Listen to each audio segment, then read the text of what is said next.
Bueno, muchísimas gracias por esta invitación. Me siento muy privilegiado de estar acá, más que yo sé lo difícil que es hacer los congresos como Best Of, porque a nosotros nos ha tocado hacer el Best Of San Antonio, que están cordialmente invitados cada año. Y realmente me siento muy contento que haya un Best of ESMO en la región y qué mejor lugar que acá. Yo estoy muy contento de ser de los primeros que estuve aquí. Yo creo que esto es como, ustedes están haciendo historia, créanme. Y es bien bonito participar en esa historia. Así que les agradezco mucho esta oportunidad. Vamos a ver aquí. Ay, ahí está. No sé si ya está, está bien. Entonces, muchísimas gracias también a MCD por darme también la oportunidad de estar acá. Vamos a conversar de unos temas bien interesantes que cada vez se vuelven más complicados. Y uno de estos es el cáncer de mama triple negativo. Cada vez tenemos más cosas y más opciones de tratamiento y más cosas para estas pacientes y se vuelve cada vez más un reto para tratar de mejorar la supervivencia, pero también la calidad de vida de ellas. Entonces yo les voy a hacer algo diferente. Vamos a conversar de un caso. Estos son la declaración de propiedad intelectual, mis conflictos de interés. Y quiero que todos me ayuden a conocer este caso. Resulta que esta es una paciente que tiene 33 años. Es un caso de la vida real que llegó a mi consulta.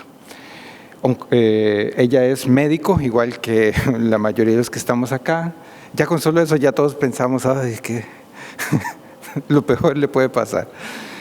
Sin ningún antecedente así personal patológico ni no patológico de importancia, nulípara, que ella sí tenía como antecedentes heredofamiliares que la hermana había tenido un cáncer de mama a los 19 años y falleció por esta causa. La abuela materna tenía también un cáncer de mama y el abuelo había tenido un cáncer de próstata. Y todos estamos diciendo, tiene que tener su BRCA por ahí, ¿verdad? Pues ella estaba en control por una mastopatía fibroquística, pero en septiembre del 23 se toca un nódulo de rápido crecimiento en su mama izquierda. Se le realiza un ultrasonido de mamas documentándose un nódulo de 37 por 34 milímetros sólido, más un ganglio axilar sospechoso y lo clasificaron como Virdax 4. Rápidamente le toman una biopsia y resulta de que es un carcinoma ductal infiltrante grado 3 triple negativo. En la axila también le hicieron su BAF y salió la axila positiva para lo que tenía un T2N1M0 clínico. En ese momento ella tenía sospecha y resulta de que se hace una prueba de embarazo y está positiva.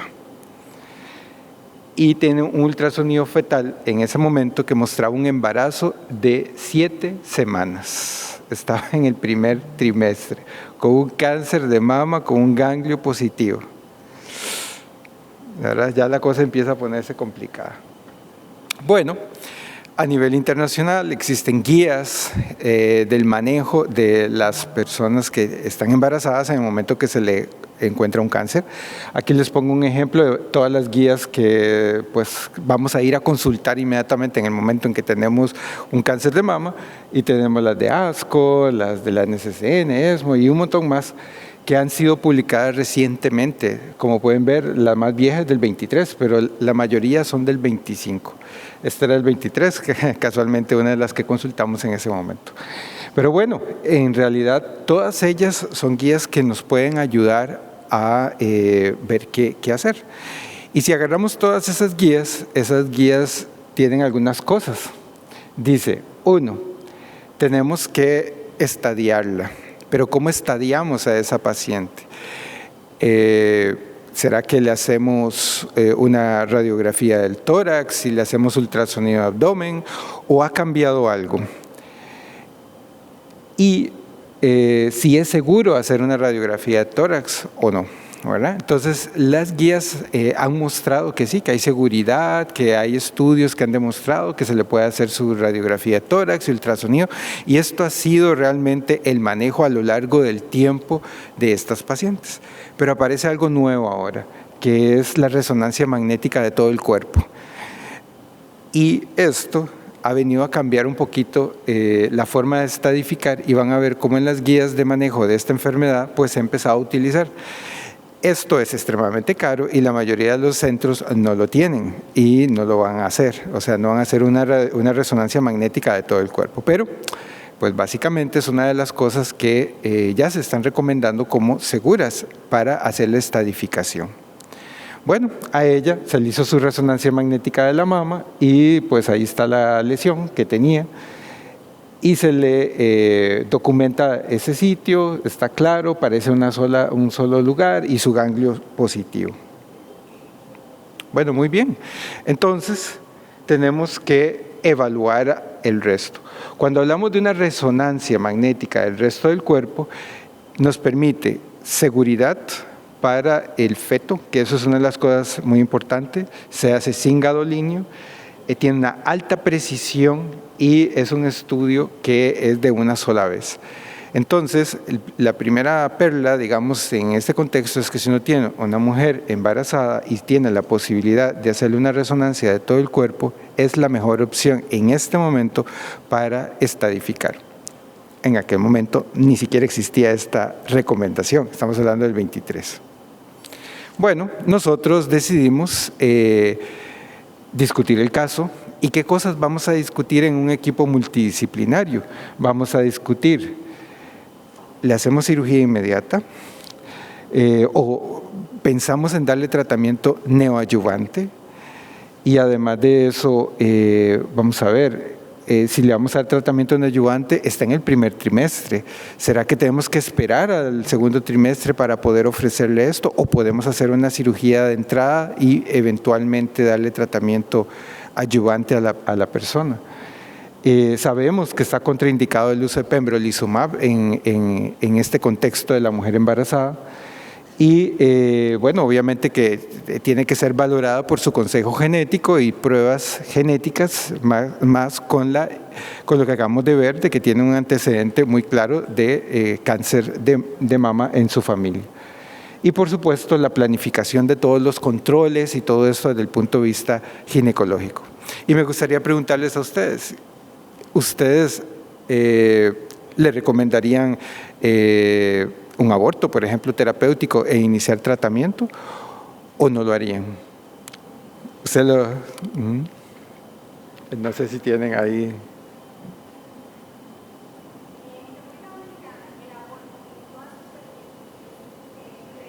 Ilegal. Nunca sería una opción. Ok. Bueno. Entonces, todos esos son los elementos que hay que discutir con esta paciente. Y si es así, recordemos que está en la semana número 7, ¿verdad? Entonces, ahí tienen a usted la paciente en la semana número 7. ¿Qué es lo que nos enseñan del cáncer de mama triple negativo? Que es un cáncer agresivo y que tratamos en la mayoría de las veces darle un tratamiento neoadyuvante. ¿Y por qué es que le damos un tratamiento neoadyuvante del cáncer de mama triple negativo? Porque hemos visto que el tratar de hacer una respuesta patológica completa y todo esto pues podría tener beneficios en términos de supervivencia, y es probable que pensaríamos en eso. Pero tiene 7 semanas, no le podemos dar quimioterapia en este momento. Entonces, la situación se nos empieza a complicar. Bueno, entonces, veamos un poquito de lo que haríamos en un paciente que no tiene un embarazo. Un paciente que no tiene un embarazo, inmediatamente nosotros pensaríamos, démosle quimioterapia y agreguémosle algún medicamento como el pembrolizumab, que sirve, que claramente sabemos que tiene beneficio. Entonces ahí pues podemos pensar en los ISIS, que son la terapia de inmunomodulación en puntos de chequeo, y sabemos que ellos son muy activos y que tienen ventaja en términos de supervivencia. Sabemos del Keynote, que recordemos, esto solo para recordar ese estudio, que básicamente los pacientes que se habían incluido ahí recibieron el tratamiento que incluye el carboplatino paclitaxel y las antraciclinas en combinación con el pembrolizumab versus el placebo, y que sabemos que este estudio es un estudio fundamental porque es el estudio que pues, da origen a la terapia estándar en este momento. ¿Por qué? Porque es un estudio que demuestra ventajas no solamente para aumentar su objetivo primario, que era la tasa de respuesta patológica completa, sino también en términos de supervivencia, siendo el único estudio en este momento, en este contexto, que muestra estas características y que ustedes pueden ver cómo mejora la supervivencia libre de eventos, además de la supervivencia global, y siendo esto de significativo en todos los subgrupos. ¿Ok? ¿Y por qué es que lo damos? Porque queremos eso, la respuesta patológica completa. Si aumentamos esa respuesta, probablemente ese paciente se va a curar. ¿Ok? Entonces, sabemos eso porque esto es algo que ya hace tiempo venimos conociendo. ¿Y será que es que queremos ofrecerle esto a esta paciente? Sí, pero el problema es que está embarazada. Entonces, las guías son como estas. Yo hice esto con inteligencia artificial, entonces agarré todos los estudios que habían y los metí ahí para ver cómo es que va esta historia. Y crea ahí un algoritmo que dice, bueno, sí, efectivamente. Yo le dije, voy a meter a esta paciente que tiene un cáncer de mama, pero está embarazada. ¿Qué harías? Y le pongo todo el prompt para hacerlo. Y entonces, me tira esto. Una cosa complicada. Y si se dan cuenta, la inteligencia artificial ni siquiera está tomando en consideración el hecho de que está embarazada. O sea, ¿qué significa? ¿Por qué? Porque si se ve en el algoritmo, vea el algoritmo, dele pembrolizumab, agréguele la quimioterapia. Si queda enfermedad residual, entonces póngale capecitabina, o si tiene mutaciones del BRCA, olaparib. O sea, ¿qué significa? De que, primero, para decir que la inteligencia artificial no es que está mal, pero ahí es donde viene el juicio clínico nuestro y tenemos que revisar exactamente las cosas que nos manda la inteligencia artificial. Bueno, volviéndonos a las guías de esta paciente. ESMO, ¿qué nos dice ESMO? La interrupción del embarazo no ha demostrado mejorar el pronóstico materno, ¿verdad? Eso es lo que encontró ESMO. ASCO. Se debe ofrecer consejería objetiva. Si la paciente continúa el embarazo, se aplican las recomendaciones de manejo escalonado. Es decir, que pues, puede ser considerarse una cirugía y tratamiento, o esperar un poco más para un tratamiento con quimioterapia. Pero bueno, acordemos que también eso es un tumor de crecimiento muy rápido. La RCOG lo que recomienda es un manejo conservador del embarazo. O sea, es decir que hay que tratar de buscar el mejor resultado oncológico y obstétrico. Es decir, que el tener un cáncer de mama en una mujer embarazada no es sinónimo de suspensión del embarazo, ¿verdad? Ese es uno de los conceptos que tenemos que tener claro. Pero siempre hay un pero. Resulta ser que en este caso, ellos todas las guías ponen algo muy interesante. Al ser un tumor triple negativo, agresivo, grado 3, de crecimiento rápido, la ausencia de inmunoterapia durante el embarazo podría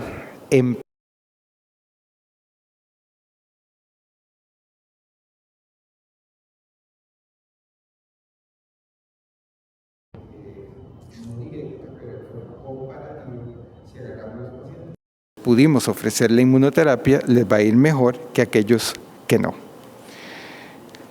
Entonces, la paciente debe conocer la tasa de respuestas patológicas con quimioterapia sola y las quimioterapias con pembrolizumab, y ella tiene que decidir en estas guías, en conjunto con todo su equipo multidisciplinario, si continúa o no el embarazo para recibir la inmunoterapia, ¿verdad? Entonces, tiene que quedar claro, bueno, aquí no es problema porque aquí la paciente no tendría que tomar ninguna decisión de estas, puesto que no está permitido, pero en otros sitios sí. Entonces, aquí es donde viene la disyuntiva que qué hacer en estas pacientes en las cuales pues tenemos que tomar esta decisión, pero la paciente tiene que ser consciente de lo que pueda suceder. ¿Y ustedes qué creen que pasó aquí? Ajá.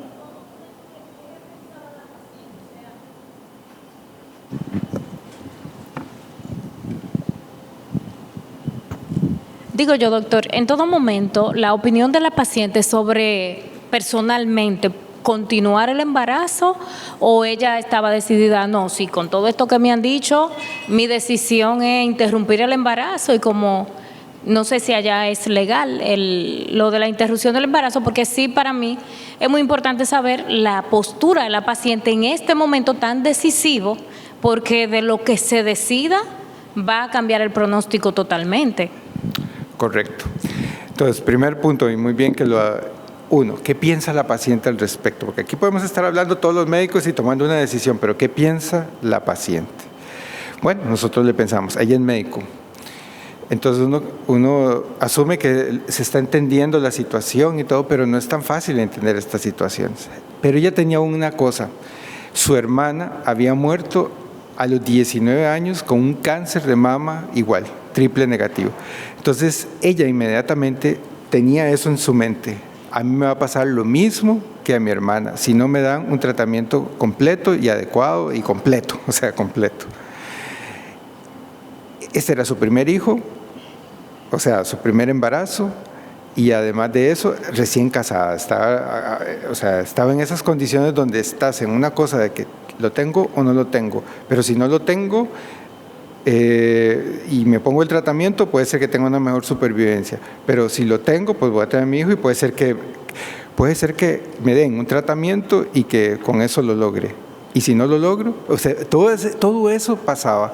Entonces tuvimos que utilizar algo que es muy importante, que es psicología, todo lo que es el abordaje multidisciplinario de esta paciente, explicarle cada uno de los procesos para que ella allá sí puede tomar la decisión de qué hacer.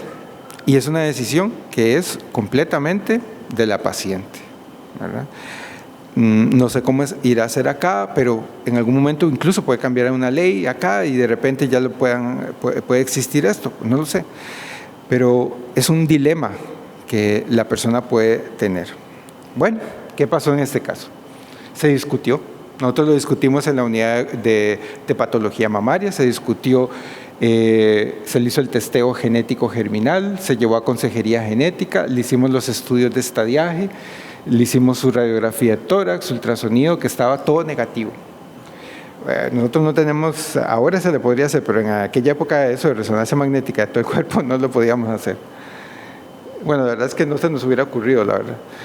Se llevó a la sesión del comité de bioético, ahí se analizó todo el caso, se le planteó el tratamiento, las opciones para que tomara la decisión, y la paciente optó por la suspensión del embarazo, ¿verdad?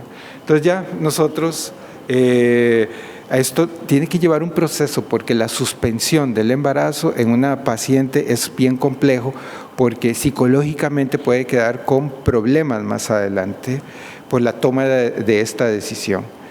Entonces, pues obviamente nosotros en ese momento la abordamos con todo lo que existía y todo lo que significaba en el proceso.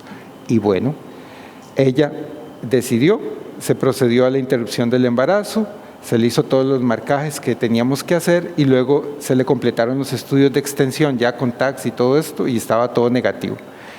Pero entonces viene el siguiente punto. El siguiente punto es, no pude tener el hijo en este momento, pero puede ser que lo pueda tener más adelante.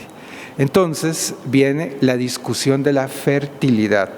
Ese es el otro punto que siempre hay que discutir con la paciente. Y muchas veces nosotros no tenemos esto en el chip. Y es que, vamos a ver, es una paciente joven, todavía podría recibir sus tratamientos, curarse de la enfermedad, pero puede ser que quiera tener paridad más adelante. Entonces tenemos que buscar la fertilidad. Entonces, ¿qué medidas tenemos que hacer para esto? 1, tendríamos que o recolectar ovocitos o hacerle una biopsia de ovario, o darle algo para evitar la toxicidad de la quimioterapia.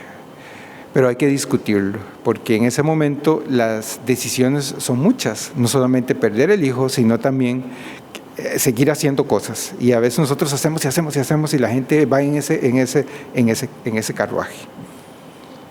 Bueno, esa es la biopsia y resultó que, como nos imaginamos, tenía una mutación del BRCA1 de tipo heterocigota, patogénica, y pues obviamente ya lo tenía. Entonces ahí viene otra cosa de la fertilidad, del buscar los ovocitos que sean seleccionados sin mutación.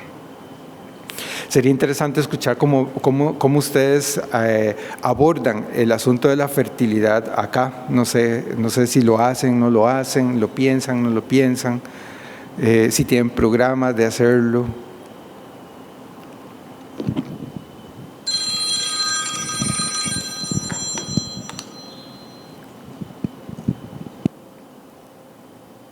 Gracias.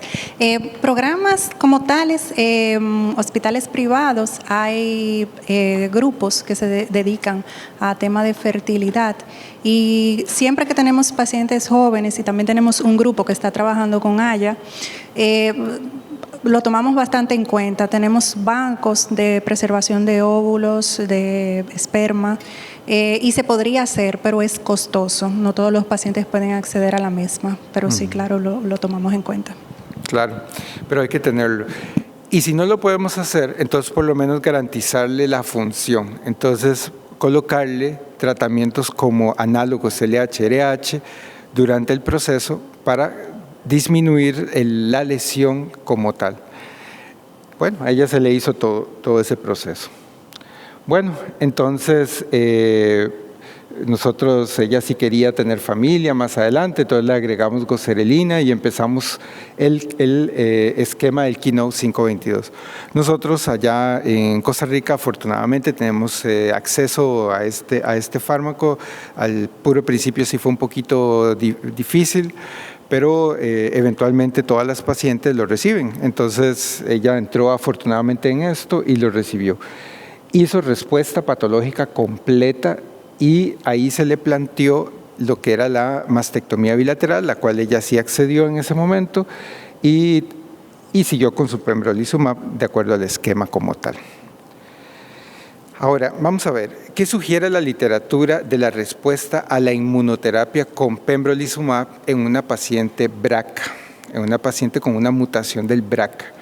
¿Qué es lo que nos sugiere esto?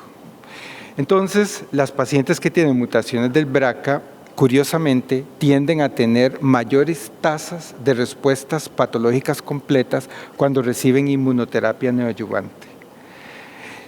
Cuando se analizan estudios pequeños, pero que lo hay, como por ejemplo ese estudio del BRCA-PATH y el multicéntrico italiano, se encuentra que las tasas de respuesta en este grupo específico de pacientes es casi del 90%. Es decir, que si una paciente sale con una mutación de BRCA, se le da tratamiento preoperatorio y se le agrega inmunoterapia con pembrolizumab, puede alcanzar hasta un 90% de probabilidad de hacer una respuesta patológica completa comparado con los que no, que es alrededor de un 51%. En otros estudios de fase 2 y de vida real, también se muestra esta actividad en alrededor de un 60% en el estudio NeoSTAR. Y en cohortes de vida real, cuando se hacen análisis como tal, ya en grupos mayores no se logra encontrar, aunque hay una tendencia numérica, estadísticamente no. Es decir, que pareciera ser que este podría ser un biomarcador de respuesta a la inmunoterapia. ¿Y por qué podría ser? Uno, porque puede existir un mecanismo biológico que sea un mecanismo adyacente que tenga que ver con la inestabilidad genómica que genera el tener una mutación del BRCA. Sabemos que cuando tenemos alteraciones del BRCA y se producen los fenómenos de problemas de la recombinación homóloga, se puede generar neoantígenos que pueden estimular el sistema inmunológico y tener mayor cantidad de mutaciones que lo hagan más visible el tumor al sistema inmune, y por lo tanto puede ser que este sea un mecanismo que genere esta probabilidad de que el pembrolizumab o la inmunoterapia funcione más, generándose también un microambiente tumoral, que ahora vamos a hablar un poquito en las siguientes charlas, inflamatorio, que permita la infiltración de más linfocitos, y cuando se observan las biopsias de estos pacientes se encuentra que tienen mayor infiltración de linfocitos. Y esto puede estar condicionando esa respuesta como tal. Luego, esto podría tener implicaciones pronósticas, porque si estamos generando mayor tasa de respuesta patológica completa, es probable que puedan tener una mejor supervivencia cuando le agregamos el pembrolizumab. Y esta es la hipótesis que se genera en el estudio OPERETA, que es un estudio en el cual está analizando pacientes BRCA que tengan, tengan variantes patogénicas del BRCA, y se les va a dar tratamiento preoperatorio, incluido el pembrolizumab, en el esquema del Keynote 522, para valorar si estas pacientes realmente tienen mayor probabilidad en una forma prospectiva de hacer respuestas patológicas completas, pero también si esto impacta la supervivencia de esas personas. O sea, ven qué interesante ese biomarcador que se está generando ahí. Ahora, habrán otros biomarcadores que nos podrían ayudar a determinar qué pacientes específicamente podrían alcanzar esta respuesta cuando utilizamos pembrolizumab. Y entonces, este es un resumen de lo último del año pasado, de todo lo que logramos ver en ASCO, en ESMO y en San Antonio, de biomarcadores en pacientes triple negativas que reciben tratamiento con pembrolizumab neoadyuvante. Primero, el perfil inflamatorio de células T. Esto es uno de los nuevos conceptos que están apareciendo, que es cómo el número de linfocitos y células inmunológicas en sangre, generando un perfil, pueden predecirme la capacidad de alcanzar una respuesta patológica. Y encontramos que existe una asociación positiva. Esto lo vimos en ASCO y también lo vimos en ESMO. Además de eso, lo que es el TMB, que es la carga mutacional tumoral.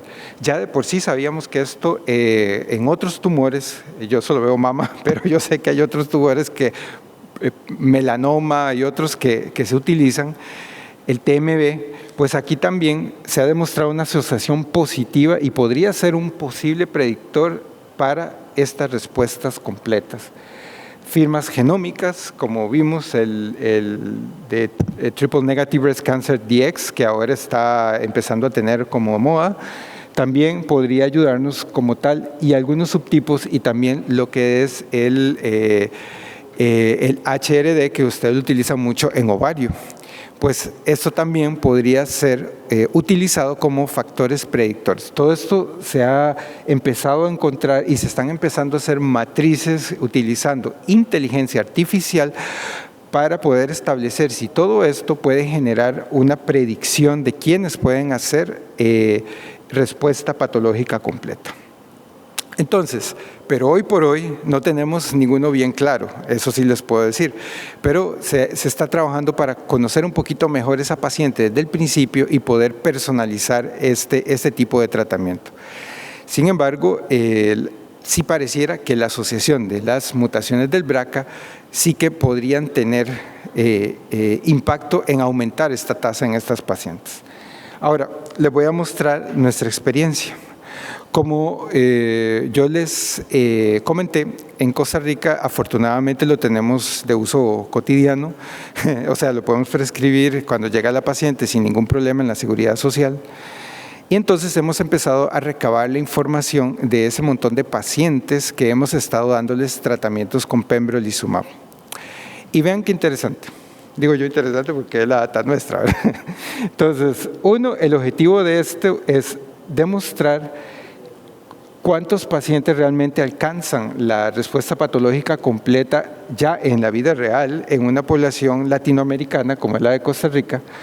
Y ver cómo les va a estos pacientes en términos de toxicidades.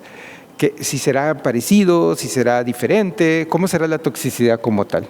Entonces reclutamos los primeros 32 pacientes, ahora tenemos muchos más, pero en aquel momento teníamos 32 pacientes, todos estaban en estadio 2 o 3, la mediana de edad son 49 años, lo cual es gente joven, porque es la mediana de edad. Sería interesante ver porque hemos visto en diferentes poblaciones latinoamericanas que no se presentan tan tarde como las poblaciones europeas. Vemos que cada vez más vemos pacientes más jóvenes en estadios con cáncer de mama. Y el 81% de las pacientes que inicialmente entraron en este estudio estaban en estadio 3. Ahora ha ido cambiando porque la percepción que teníamos al principio era que los pacientes, entre más avanzada tenía la enfermedad, eran los que teníamos que meter más al uso de pembrolizumab. Ahora pues ya sabemos que no y ya estamos incluyendo prácticamente todas las pacientes ahí. Y el 100% sí recibieron el esquema neoadyuvante, algunas no completo, sino que hubo unos delays ahí para el inicio, pero casi todos lo recibieron. La tasa de respuesta patológica completa que nos alcanzamos es de un 62%. Versus 54% en aquellos grupos que teníamos de control que no habían recibido tratamiento bajo esa condición. Porque como nosotros tuvimos la oportunidad de no tenerlo y luego tenerlo, entonces podíamos comparar fácilmente las poblaciones. Y alrededor del 66.7% de los pacientes ya que tenían mutaciones, o sea, de los pacientes que tenían mutaciones del BRCA, que eso es una de las cosas que nos preguntamos, ¿será cierto esto que acabo de mencionar? ¿Y será que en la población nuestra se presenta esto? Y entonces fuimos a ver, y de las 6 pacientes que teníamos, que corresponde al 19% de la población, lo cual es muy concordante con la... a nivel global, el 66.7%, o sea, 4 de cada 6 va a hacer respuesta patológica completa. Entonces, podría ser que también en esta población se esté comportando igual que los estudios que les mencioné. Yo los insto a hacerlo aquí también y que lo podamos, incluso deberíamos hacerlo colaborativo. Deberíamos agarrar la información que ustedes tienen que tener un montón de pacientes ahí BRCA, ya sea con o sin pembrolizumab, no importa, y valorar esas pacientes en el contexto, y ver cómo les va a esas pacientes. Así que yo los invito realmente a hacer un análisis colaborativo con nosotros para poder aumentar el número de pacientes con esto. Pero vea, 4 de cada 6 pacientes nuestras con mutaciones del BRCA van a hacer respuesta patológica completa. ¿Qué efectos adversos hemos encontrado? Inmunomediados son los más frecuentes, obviamente, en el 19% de las veces sucede. Nos llamó la atención porque es muy bajo. Puede ser que haya subregistro, puede ser que no estemos considerando bien el abordaje de esas pacientes. Quizás están haciendo eventos inmunomediados como tiroiditis y cosas de estas que no estamos captando bien en el momento adecuado, lo cual nos insta a nosotros a ir a revalorar cómo estamos valorando nosotros realmente esas pacientes. El 13% de las pacientes suspenden por eventos adversos, esto sí es bastante similar, y no hemos tenido ninguna mortalidad en este grupo. Cuando se cerró esto había una mortalidad, pero bueno, en ese momento no había ninguna mortalidad por esto. En el estudio pivotal del Keynote 522 se reportaron un par de muertes, o sea, tampoco era tan frecuente por los eventos inmunomediados.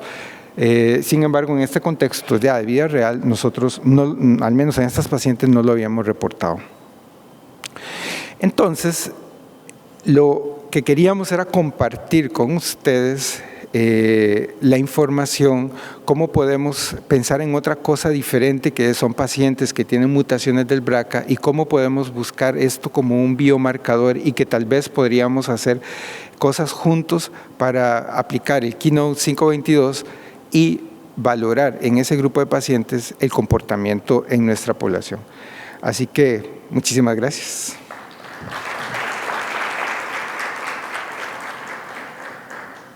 No sé si hay dudas, preguntas. Sí. Gracias. Bueno, un gran caso, sumamente retador, te felicito. Estos son de los casos que a nosotros nos dejan mucho que pensar, y me imagino todo lo que te llegaba a la cabeza en términos de estudios clínicos, las decisiones de la paciente, el mayor beneficio que pueda tener con las terapias que ibas a aplicar. Tengo la pregunta de qué hiciste con esta paciente. ¿Alcanzó respuesta patológica completa? Probablemente la mayoría de nosotros pensaríamos lo que hizo que la paciente lograra la respuesta patológica completa fue la neoadjuvancia con quimioterapia más la inmunoterapia, pero siempre se ha hablado sobre el overtreatment, o sea, sobre tratar a estas pacientes si ya alcanzó la respuesta patológica completa. Probablemente yo también lo continuaría, el pembrolizumab, pero en el contexto de BRCA positivo, si llegaste a pensar pasar a un inhibidor PARP, ¿cuál sería la mejor secuenciación? ¿Seguirías el pembro? ¿Lo seguiste? ¿O suspenderías porque ya alcanzó respuesta patológica completa y quieres tratar la mutación, paciente joven con este escenario de alto riesgo? Me gustaría saber en ese sentido qué piensas. Claro, en este caso, como hizo respuesta patológica completa, no tenía indicación del olaparib, ¿verdad? Que en el contexto del triple negativo que recibe tratamiento preoperatorio, solo se le da a la fecha, aunque es muy lógico pensar que tal vez se le pueda dar y todo esto, aquellos que hacen respuesta patológica completa, no se les da el olaparib, independientemente el estadio que hubieran tenido inicialmente. Siempre quedó la duda por qué y todo esto, y hay estudios de vida real y algunos estudios que están ahí tratando de averiguar esto, pero no va a existir un estudio de casa farmacéutica buscando esto. Desafortunadamente tendrá que ser grupos cooperativos y todo esto. Esas pacientes que hacen respuesta completa no le sigues el olaparib. Ahora bien, sí le seguís el pembrolizumab. Que si ese pembrolizumab tiene algún beneficio adyuvante o no en pacientes que han hecho respuesta patológica completa, desconocido. Para eso, y ahorita vamos a entrar a la siguiente parte de la charla que vamos a analizar todo eso, pues se están corriendo estudios como el Optimize PCR y Optimize Pembro que están buscando contestar esa pregunta. ¿Realmente vale la pena seguirles el Pembro después de eso? Lo veremos en el futuro, eso es como continuará. Pero en este momento sí que hay que seguirlo porque el estudio Keynote 522 fue así, fue hecho de esta forma, se le seguía independientemente el tipo de respuesta que tuviera. Si la paciente no hubiera hecho respuesta patológica completa, es donde empezamos a patinar. Uno, sí sabemos que debemos seguirle el pembrolizumab, porque en el estudio Keynote 522 había de todo, lo que pasa es que no sabemos cuántos pacientes tenían mutaciones del BRCA o no, o sea que independientemente de la mutación del BRCA, ellos le siguieron el tratamiento. Y los pacientes que no hacen respuesta completa son quizás los que más se benefician de esa parte adyuvante del pembrolizumab. Eso por un lado. Y segundo, ahí sí tendría indicación del olaparib. La indicación del olaparib, si la tiene, ahí viene la pregunta, ¿será que le suspendo el pembrolizumab y le sigo el olaparib? ¿O combinados? O lo combino. Si usted decide suspenderle el pembro y seguirle el olaparib, está perfecto, puesto que el olaparib fue valorado en esas pacientes y se sabe que es el tratamiento que aumentó la supervivencia en el Olympia, ¿cierto? Ok, estaría perfecto. Combinarlo. Combinarlo es una opinión de expertos. La opinión de expertos, cuando se hizo la votación de St. Gallen, dijeron, claro, se puede combinar. ¿Y por qué lo podemos combinar? ¿Hay data al respecto? Pues no hay data en este contexto, pero es como muy lógico, y además de eso, también el estudio Keynote 522 siguió el tratamiento con el pembrolizumab. El otro le agregó. Entonces, combinémoslo. Probablemente va a tener algún beneficio. Probablemente, ¿verdad? Entonces hacen la votación y la mayoría estuvo de acuerdo en combinarlo. Estudios fase 2, pequeñitos, han combinado en la enfermedad metastásica sin que aumente la toxicidad. Por lo tanto, ¿es seguro? Sí, sí es seguro. O sea, al menos en esos estudios no aumentó la toxicidad de ninguno de los dos fármacos. No es toxicidad que se extrapola, que eso es importante. Entonces, desde el punto de vista toxicidad, ¿se podría hacer? Sí. Desde el punto de vista indicación, ¿existe una indicación como tal? No. ¿Existe una aprobación oficial? No. Pero las guías ya incluso ponen más menos para que usted como clínico tome la decisión, ¿verdad? En consideración de estos aspectos que a veces son el feeling que uno tiene de la paciente. Dice, quizás sí le quiero dar porque la paciente está joven, la paciente la veo aquí, yo creo que sí lo tolera, y si lo puedo hacer, bien. Si no lo puedo hacer porque hay problemas económicos o lo que sea, no pasa nada. El tratamiento oficial, ya sea seguirle el pembro o agregarle el aparib. No sé si esto contesta tus preguntas. Claro que sí, buenísimo. Sí. Y en el caso, por ejemplo, si hubiese tenido enfermedad residual, quitando el BRCA, tengo. Combinación con sí. El uso de la capecitabina, pembro. Capecitabina.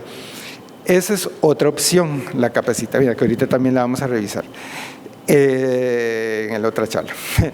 La capecitabina también se podría dar, sí, y se podría combinar con pembro, sí, pero en el contexto de las pacientes con mutación del BRCA, es probable que la capecitabina no funcione tan bien como lo haga el olaparib.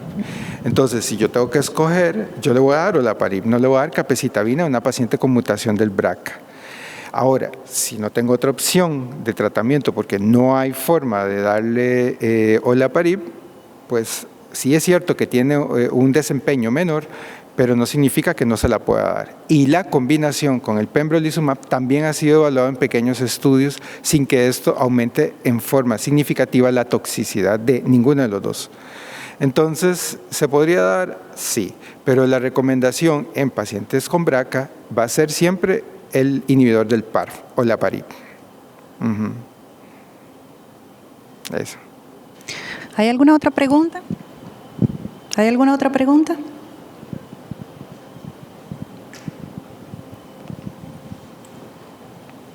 Y si no tienes olaparib ni capecitabina y le empezaste el pembro, síguele el pembro, que está bien, no pasa nada. Sí, yo le quiero hacer una pregunta. En la paciente que usted usó pembrolizumab en neoadyuvancia, ¿solamente le usó pembrolizumab o le dio quimioterapia?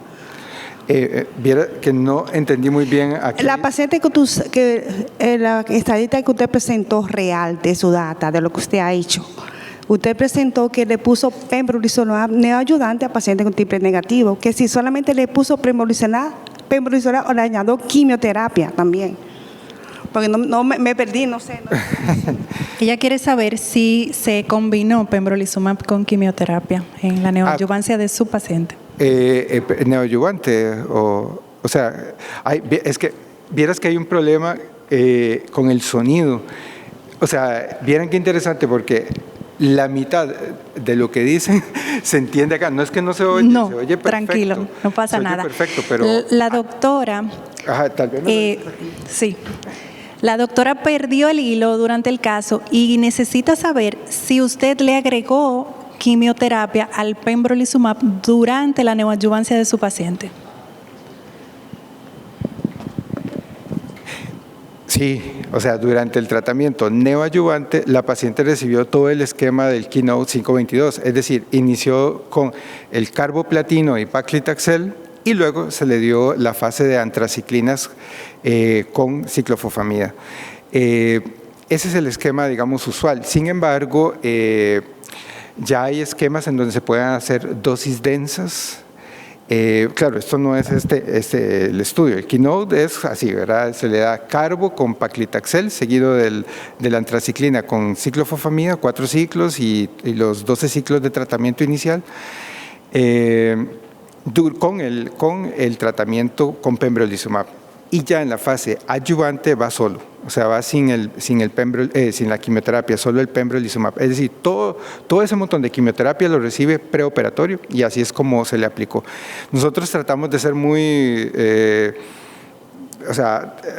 al filo con todo, porque a nosotros nos están evaluando la aplicación sea correcta. Entonces, hacer inventos, digamos, que a veces se podrían hacer y que no está mal, porque eso va a depender de cada lugar, nos cuesta mucho hacerlos, es decir, hacerle dosis densas o algo así a estas pacientes, porque al final tenemos que evaluar que todos lleven el tratamiento tal cual. Perfecto. Agradecemos muchísimo, doctor, su primera ponencia. Vamos a continuar con el bloque 1, tratamiento del cáncer de mama triple negativo, los highlights de lo presentado en ESMO 2025. Claro, no, muchas gracias. También esta parte me parece muy, muy interesante, que se vio en ESMO, solo que se lo voy a hacer como un cuento. y vamos a ir tratando de ver y desgranar un poquito la información para ver cómo la aplicamos nosotros en la vida real y cómo podemos entender esta información mejor. Vamos a tratar de ir desde las bases de ESMO, pero vamos a agarrar información también de ASCO y vamos a agarrar un poco de información de San Antonio para hacer como un cómo trataría el día de hoy a ese paciente. ¿Qué les parece? ¿De acuerdo? Entonces, los abstracts que se me asignaron son el Keynote 522 de resonancia magnética, las dosis bajas de pembrolizumab, los biomarcadores me los habían puesto de último, pero yo dije, no, es que lo quiero poner aquí, porque ya voy a ver por qué. Y luego la parte metastásica con los ADCs. Mis declaraciones, y vamos a empezar con ¿qué es lo que queremos? Personalizar la terapia en el estadio 2 y 3. El estadio 1 es bien complejo porque ese es un estadio poco estudiado realmente, porque todos los estudios en la mayoría de los casos incluye solo pacientes de estadio 2 y 3. Bueno, primero, sabemos todos muy bien que el cáncer de mama triple negativo es un subtipo súper agresivo. Sabemos que es súper heterogéneo. Cuando tomamos biopsias de esos, los tumores tienen comportamientos biológicos diferentes siendo el mismo tumor. Sabemos que en los estadios 2 y 3 involucran siempre, de todas formas, tenemos que involucrar un manejo multidisciplinario. Y cuando hablamos de tratamiento multidisciplinario, también tenemos que pensar en multiquimioterapias y multitratamientos, porque como son diferentes los tumores, es probable que el dar tratamientos distintos pueda hacer que impacte diferentes tipos de células. Y es aquí donde ya sabemos, involucramos la inmunoterapia, la cirugía y posiblemente en algunos pacientes la radioterapia. Ahora, eso es otro concepto que tal vez si hubiera aquí algún radioterapeuta estaría ahí convulsionando. Entonces, pero que es bien importante. Sabemos que actualmente la terapia basal nuestra va a ser la terapia neoadyuvante en esos pacientes y que vamos a darle el esquema del Keynote 522 que acabamos de observar. ¿No se ve ahí? Ay, eso no sé por qué no se ve. Y aquí se ve. Se ve aquí, pero ahí dice que no se ve.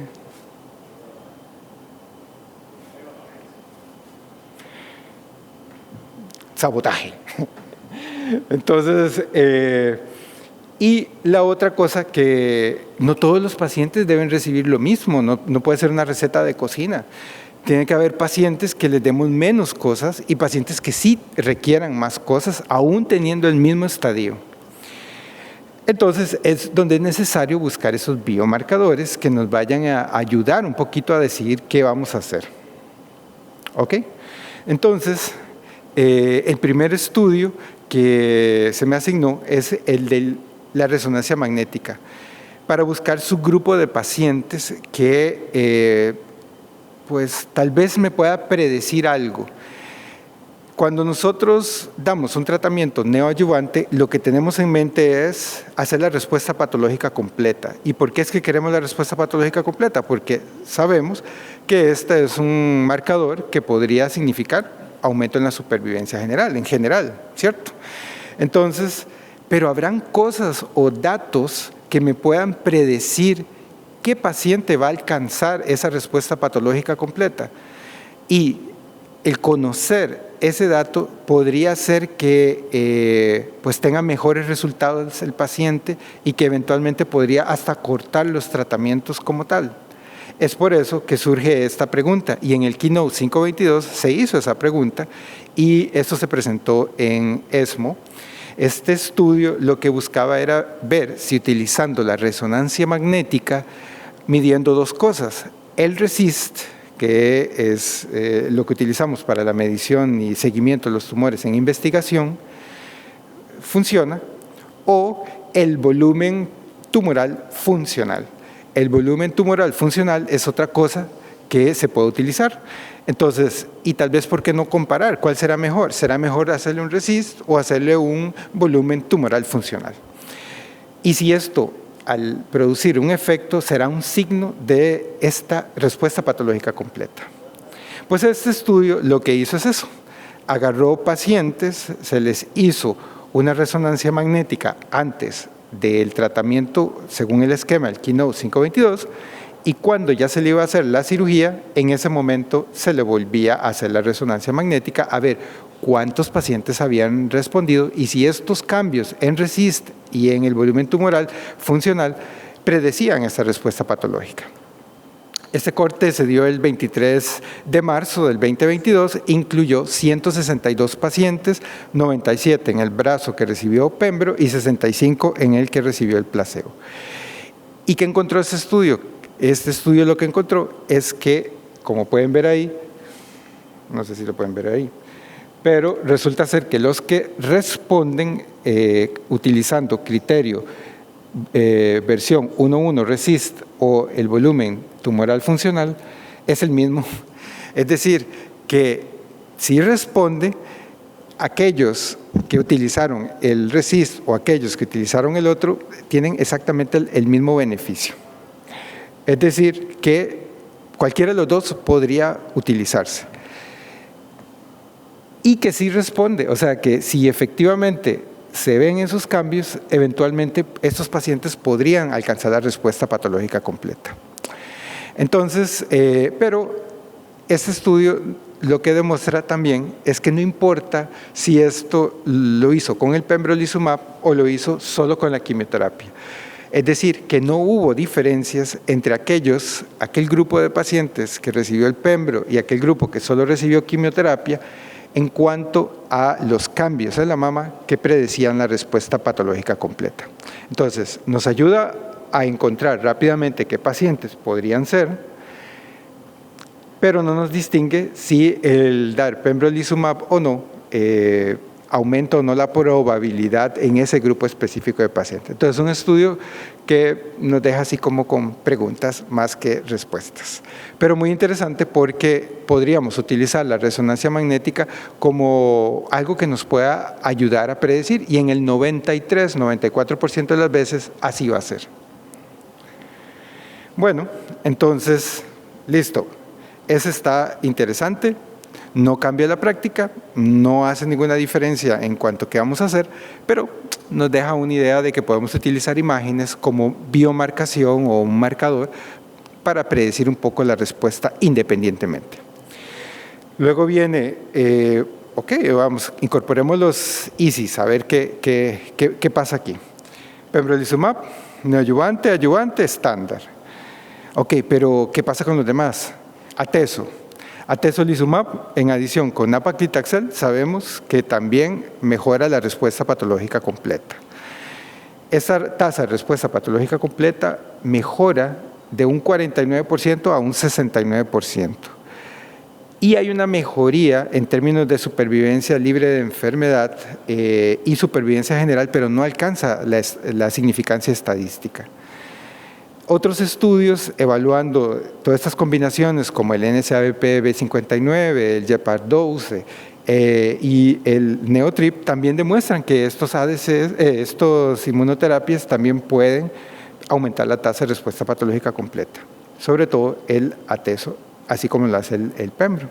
Pero el atezo no logra demostrar ventajas en términos de supervivencia general. Entonces lo dejamos por ahí como que interesante, pero lo dejamos por ahí. Durvalumab. ¿Qué sabemos de Durvalumab? Durvalumab ha sido también evaluado en varios estudios.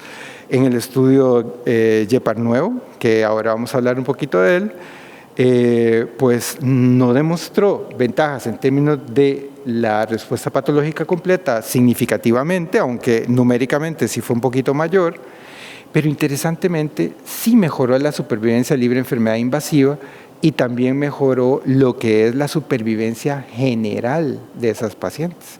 Entonces, pembro, supervivencia general. Atezo, no. Durva, pareciera que sí, pero no aumentó la tasa de respuesta patológica completa. Viene la primera pregunta. Entonces, a mí toda la vida me han dicho que la respuesta patológica completa es el surrogado de supervivencia general. Pero Durvalumab en el GEPAR nuevo me está diciendo que no importó la diferencia en la tasa de respuesta patológica completa, pero sí me mejoró la supervivencia general. Ya empieza a patinar uno, ¿verdad? Entonces, curioso, significa que en la era de los ISIS, probablemente la respuesta patológica completa no sea el indicador único. Ténganlo ahí. Nivo. ¿Qué sabemos de Nivolumab? También ha sido evaluado en el estudio NEO-ENET Trial, que es un estudio fase 2. Este tampoco demostró ventajas en la respuesta patológica completa, pero interesantemente las antraciclinas dieron un beneficio adicional en ese grupo de pacientes, muy interesante, cuando se les agregaba el nivo. Entonces nos viene a generar otra pregunta. ¿Será entonces que depende el partner de esta inmunoterapia? ¿Es probable que los efectos beneficiosos de estos medicamentos sea diferente? ¿Será que algunos ISIS de estos se puedan combinar mejor con esquemas libres de antraciclinas y otros con antraciclinas? Entonces, todo esto empieza a generar esas dudas que te van a levantar en la madrugada y dices, ¡ay! ¿Qué hago? Mentiras. Sobre todo esto lo va a despertar a uno. Bueno, y luego tenemos otro inhibidor de PD-1, que es el Camrelizumab, que este ha sido investigado en el estudio CamRelief. Este es otro estudio fase 2, que aumentó significativamente la tasa de respuestas patológicas completas, pero no sabemos qué impacto va a tener esto en supervivencia o más. Ese sí es un estudio fase 3. Ese es el único de estos que es un estudio fase 3, excepto el Keynote 522, que se está corriendo y que vamos a ver qué información nos va a dar al respecto. La otra cosa, entonces, ok, existen varios ISIS, cada uno de ellos diferente, cada uno de ellos con condiciones distintas, algunos que pueden ser positivos y otros no. Ahora bien, la toxicidad de los ISIS es otra cosa que tenemos que tener en consideración cuando nosotros los vamos a dar. Entonces, ¿qué sabemos de eso? Sabemos que cuando damos pembro, el 35% de los pacientes va a tener un evento relacionado al pembrolizumab, o sea que es bastante alto. O sea que cada vez que nosotros le damos eso, de cada 100, 35% pueden llegar a tener algún evento inmunomediado. Y 13% de ellos, que tampoco es tanto, tienen grado 3. Entonces, cuando hacemos los análisis de vida real de las toxicidades y lo sacamos del contexto del estudio aleatorizado, estos eventos inmunomediados pueden llegar hasta un 76% de las veces, o sea que no es nada infrecuente. Y si yo les pregunto si ustedes han utilizado alguno de estos tratamientos, independientemente, pembro o lo que sea, siempre recordarán alguno que les hizo alguna cosa inmunomediada, independientemente del tumor. Ok, y la otra cosa es que ellos pueden generar a largo plazo toxicidades, y estas toxicidades a largo plazo, muchas de ellas pueden llegar a no corregirse. Una tiroiditis, una hipofisitis y todo esto le queda a la paciente, no se la puedes quitar. Ok, entonces hay que buscar métodos para tratar de minimizar los efectos secundarios y además de eso, garantizar los efectos benéficos de estos ISIs. Entonces aparecen las siguientes estrategias. Y entonces aparece este estudio que se presentó en ESMO, que es el LBA-15, que son bajas dosis de pembrolizumab con el tratamiento neoadyuvante basado en antraciclinas y taxanos. Ahí no está el carbo. Entonces, y ver cómo les va a estos pacientes con pequeñas dosis. Este es un estudio de la India y entonces es un estudio muy interesante porque son poblaciones como muchos de nuestros países. Entonces, este estudio que es bien interesante porque empieza a decir, bueno, existe también no solo la toxicidad en el paciente, sino que existe la toxicidad económica del fármaco. ¿Cuánto vale dar este fármaco en el esquema completo del Keynote 522 versus dar pequeñas dosis de este medicamento? Y así lo evalúan. Agarran este estudio, muy sencillo, 160 pacientes, un estudio pequeño, que es el estudio PLANET. Este estudio PLANET, a pesar de ser un estudio pequeño, realmente ha impactado el concepto, porque el concepto nuestro es que la inmunoterapia hay que darle las dosis siempre usuales, pero es probable que no se necesite tanto, que lo que necesitamos de tratamiento es poco para poder activar el sistema inmunológico. Este estudio, pacientes estadio 2-3, que pues no tenían acceso al pembrolizumab ya de por sí, entonces incluían buen estado de performance, que no tuvieran ninguna condición autoinmune, que no utilizaran esteroides, se le autorizaban 1 a 1 a recibir el tratamiento de quimioterapia basada en doxorubicina más ciclofosfamida seguido de paclitaxel, con 3 ciclos de 50 miligramos cada 6 semanas de pembrolizumab. 50 miligramos. El vial es de 200, ¿no? Bueno, creo. Sí, ¿verdad? No, menos. O darle la quimioterapia, ya de por sí ellos no tenían el acceso a este fármaco. Entonces le daban la quimioterapia tradicional, que son antraciclinas y taxanos. Vea que ni siquiera está aquí el carbo. Le hacían la cirugía y lo que medían era qué era la tasa de respuesta patológica completa que alcanzaban en este grupo de pacientes y los demás. Bueno, esas son las consideraciones. La distribución, al final se compararon 78 versus 79, por protocolo 74 versus 77 pacientes, o sea, se compararon grupos parecidos. Ellos mostraron la distribución, que fue una distribución bastante equilibrada, lo dividieron, lo estratificaron por edad, como un estudio bien hecho, en donde 50, menos de 50, perimenopáusica, el estadio, si tenía componente nodal, ¿no? El estadio y el estado del ER2. Hasta ER2 low le buscaban a los pacientes. Y resulta ser que cuando comparan la respuesta patológica completa, se encuentra más o menos este delta de un 9-10%. 53% la tasa de respuesta patológica completa, dándoles esto en poca cantidad. Esto está muy interesante, ¿verdad? Porque es un primer estudio demostrando de que lo importante es la cantidad, no es la cantidad grande del medicamento, sino tal vez la forma en que se da, la condición con las quimioterapias y cómo esto pequeño podría pues mejorar o despertar el sistema inmunológico. Esto resultó ser estadísticamente significativo. Aquellos pacientes que llegaron a la cirugía... y otra cosa que es muy interesante. Los pacientes podían no operarse y otro grupo de pacientes sí los operaban. Los que llegaron a operarse, el 57% de ellos alcanzó respuesta, ahí sí, patológica completa, y un 41% no. Igual, esto resultó ser estadísticamente significativo.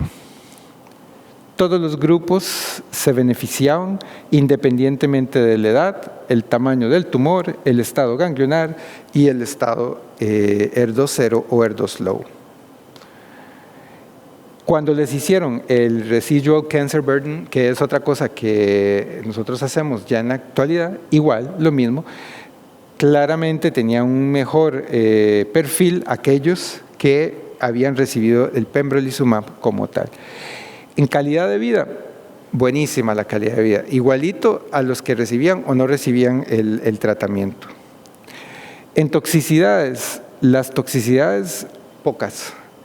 Las toxicidades inmunomediadas fueron por mucho muy diferentes a las que se reportan en los estudios pivotales. No significa que no lo van a hacer, claro que sí, pero pareciera que la proporción es menor. Hubo pocos atrasos, casi el 93% de los pacientes completó el tratamiento, lo que significa que genera buena adherencia, y concluyen que realmente estas dosis bajas de pembrolizumab aumentan la tasa de respuesta patológica completa, que la diferencia es de 13.3 y que es realmente significativa, y si lo comparamos con el Keynote 522, que es 14.5, claro, no se pueden comparar porque son estudios diferentes, uno es un estudio fase 3, uno es un estudio fase 2, pero andan muy cercanas. Por lo tanto, esta podría ser una opción. Por supuesto, falta largo plazo porque no sabemos qué impacto va a tener esto en la supervivencia libre de enfermedad invasiva, y tampoco sabemos en supervivencia general porque eso todavía no lo sabemos, son objetivos secundarios y eso está inmaduro, pero el endpoint primario, que era la tasa de respuesta patológica completa, sí se cumplió con este estudio. Bueno, entonces, primer cosa, ¿será que podemos minimizar toxicidades y mejorar los síntomas y respuestas con disminución de dosis? Es probable que quizás sí.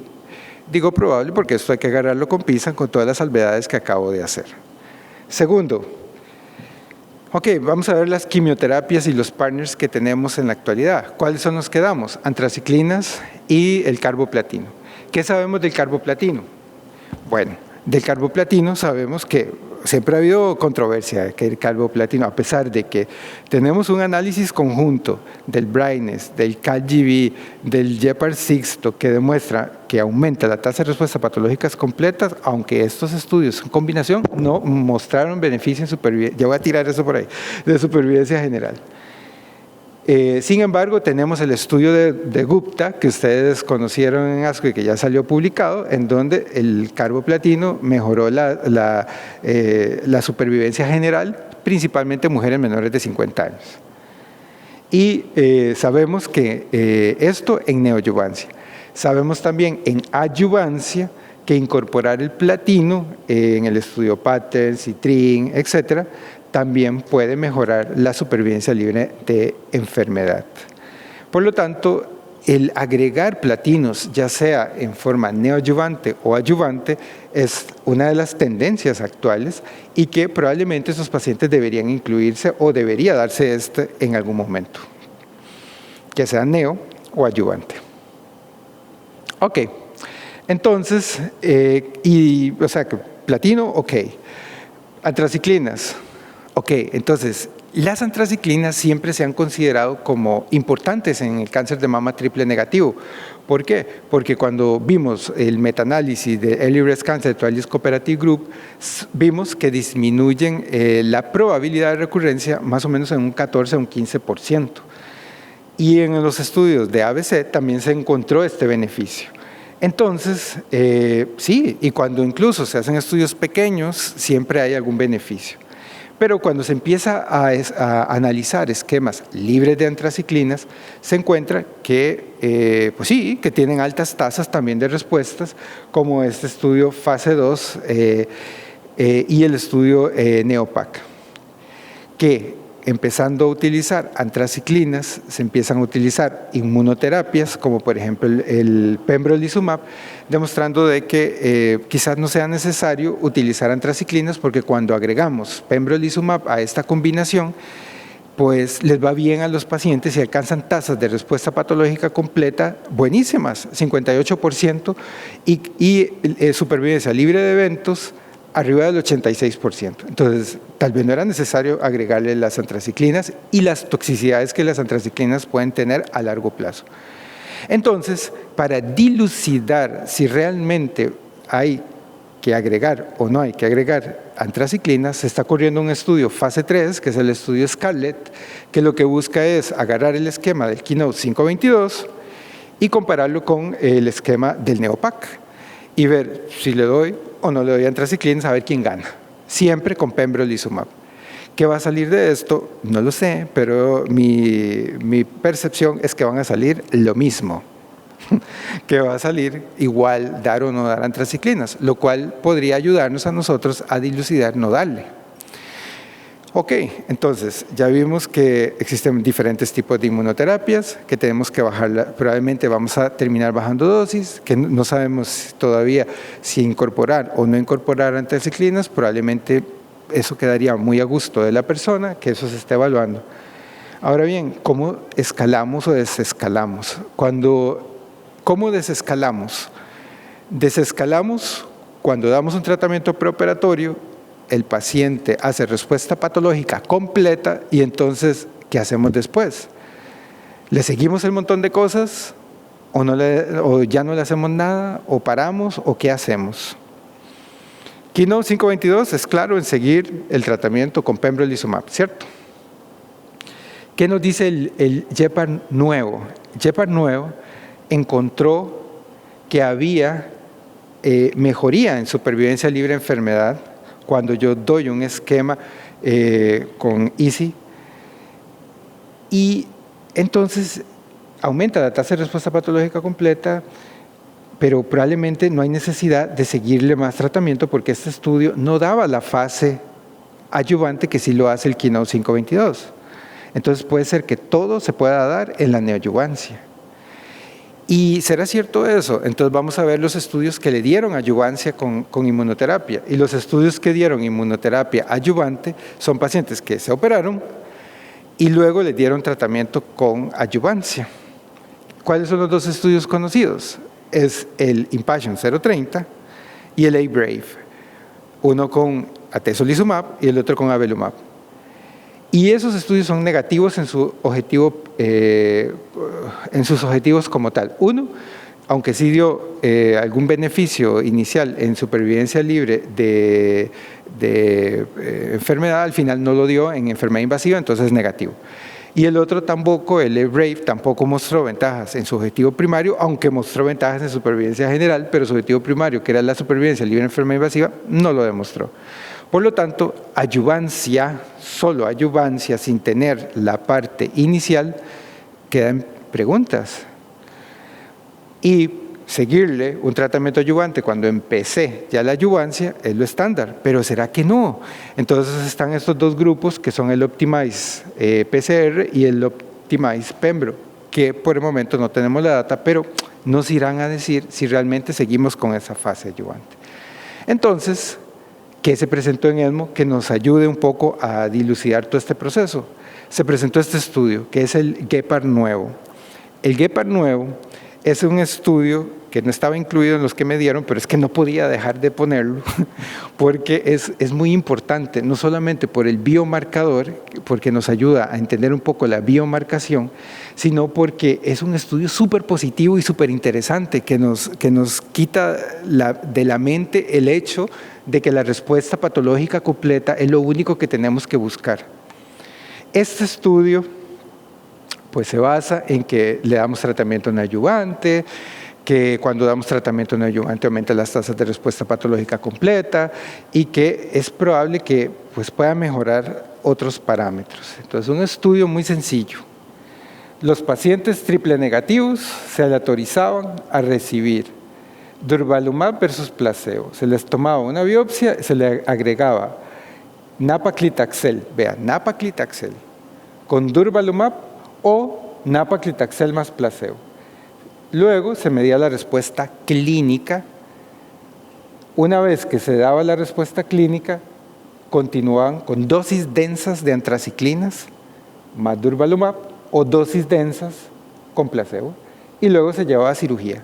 Y en cirugía se medía la respuesta patológica completa, YPT0, N0, ya todos sabemos eso, y otros parámetros como IDFS, DDFS, que es enfermedades recurrencias a distancias, y enfermedad a distancia y supervivencia general.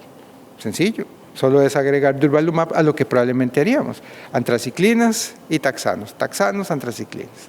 Nada más que dosis densas, no había carbo.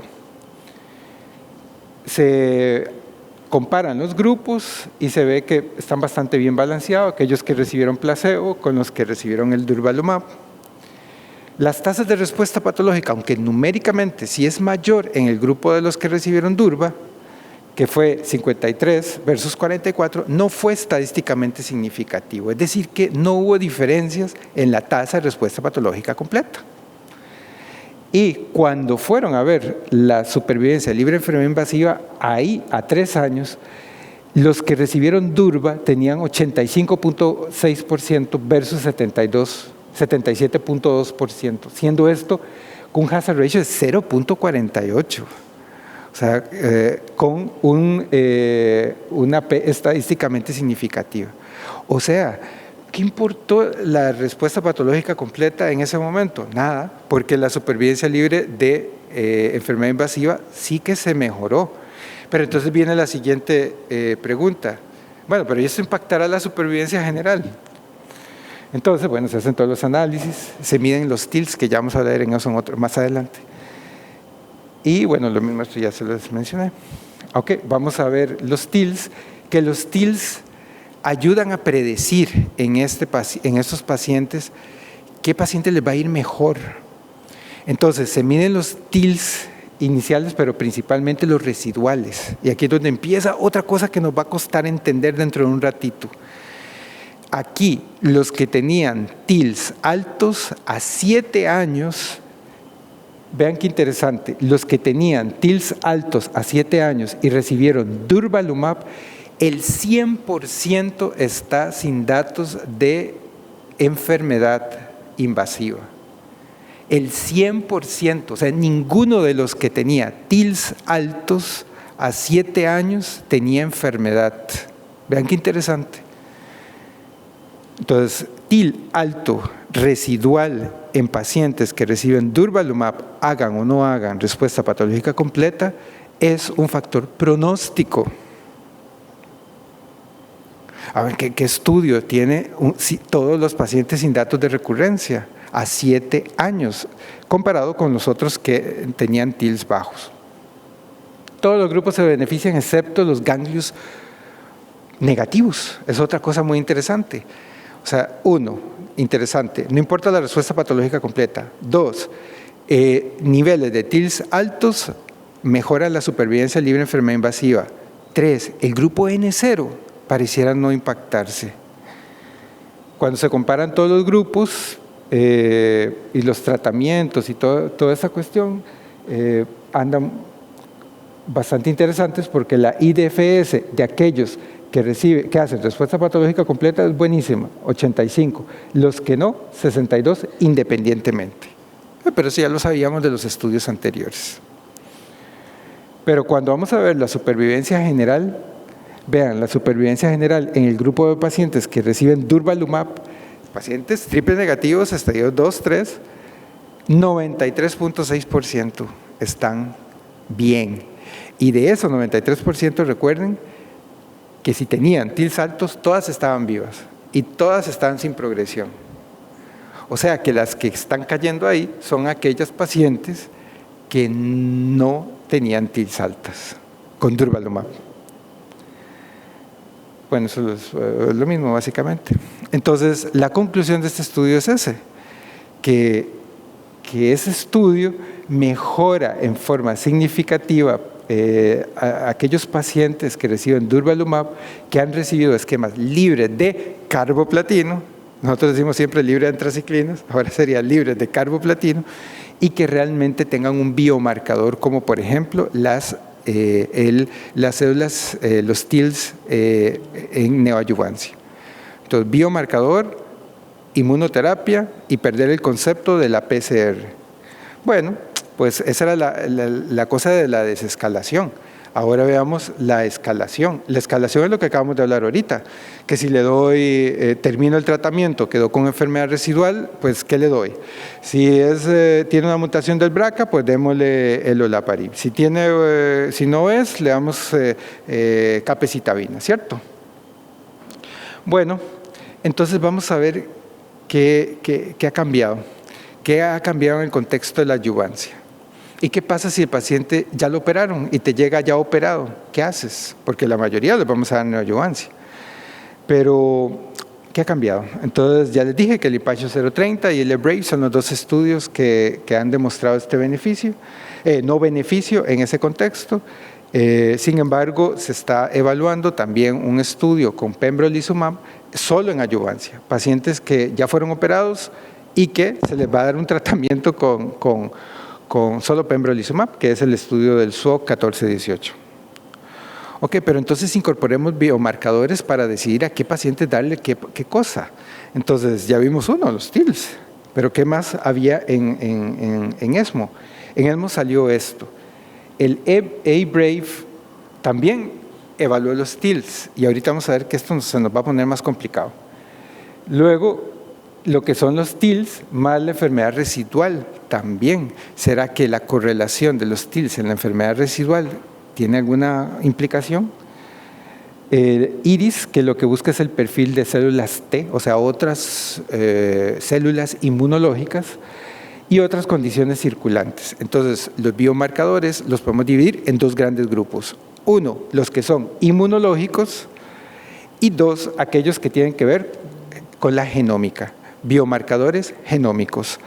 Estos biomarcadores genómicos también hubo dos muy interesantes, utilizando el BRCA y utilizando el score del HRD, que ustedes utilizan mucho en ovario. ¿Qué es interesante? Vean que lo acabamos de ver en un caso clínico y ya aquí se presentó en ESMO, que el BRCA aquí podría ser un biomarcador para el uso de la inmunoterapia. Bueno, primer biomarcador que todos pensamos es el PL1. ¿Y qué es lo que sabemos del PL1 en la enfermedad temprana? Uno, no lo usemos, dice, no lo usemos porque cuando vemos el Keynote 522, no lo necesitamos para decidir darle pembrolizumab. Y yo les digo, quizás estamos cerrados. Un día yo preguntaba en un caso de esos que discutimos en LAPCA, sobre una paciente que tenía una neoadyuvancia y había recibido y le habían hecho el PL1. Y yo digo, ¿por qué le hicieron PL1? Y ahora yo tendría que callarme la boca y decir, qué bueno que le hicieron el PL1, porque el PL1 es algo que no nos sirve para dar pembrolizumab o no. O sea, eso ténganlo claro en el contexto del Keynote 522.